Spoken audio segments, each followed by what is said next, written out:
Bonjour, donc voici un petit tutoriel pour voir les items à valider lors de la mise en ligne d'un cours.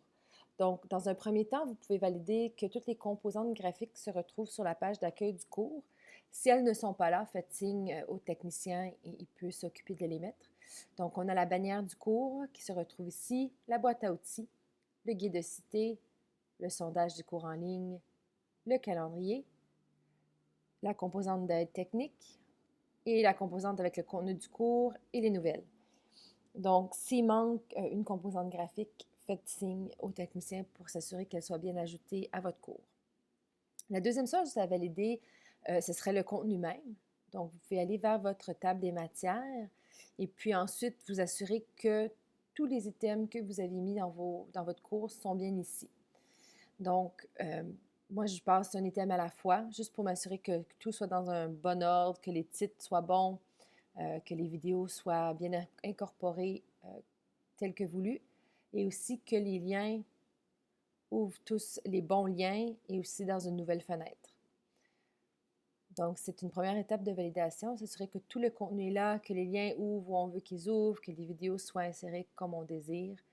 On peut naviguer d'une page à l'autre en cliquant le petit bouton suivant en haut afin de voir que tout est comme désiré.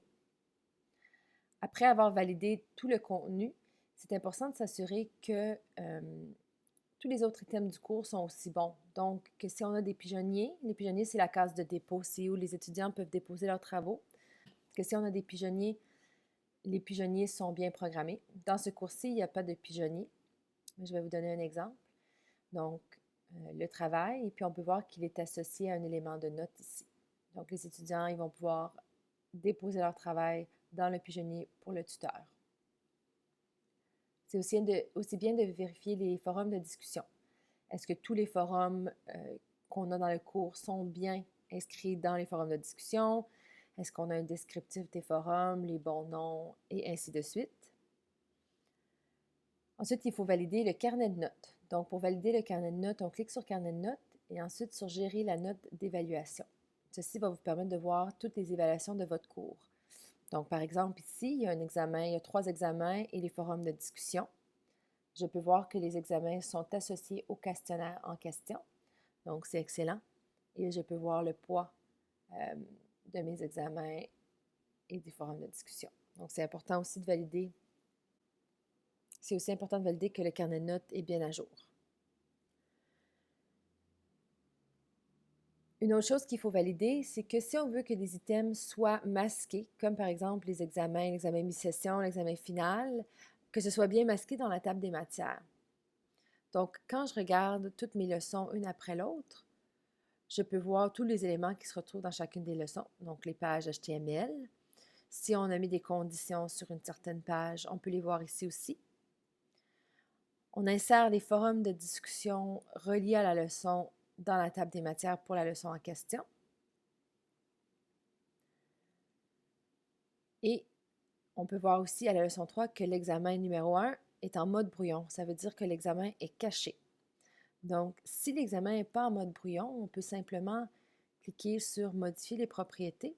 Et puis ici, on peut modifier de publier à brouillon. Donc, c'est important que ce soit en mode brouillon pour les étudiants pour pas qu'ils voient l'examen. Si on a des pigeonniers aussi, les pigeonniers peuvent se retrouver là où ils doivent se retrouver dans les notes de cours, dans le contenu du cours et la table des matières. Donc, on peut valider facilement comme ça que les examens sont tous en mode brouillon. Donc, ça veut dire que les étudiants n'auront pas accès aux examens avant que le cours ne commence. Parfois, il y a des petits quiz hebdomadaires qui peuvent être ouverts en tout temps, mais c'est certain que pour les examens finaux, les gros examens, on doit les masquer. C'est les tuteurs qui se chargent d'aviser les étudiants à quelle heure ils peuvent faire leurs examens et puis d'afficher les examens pour cette période de temps.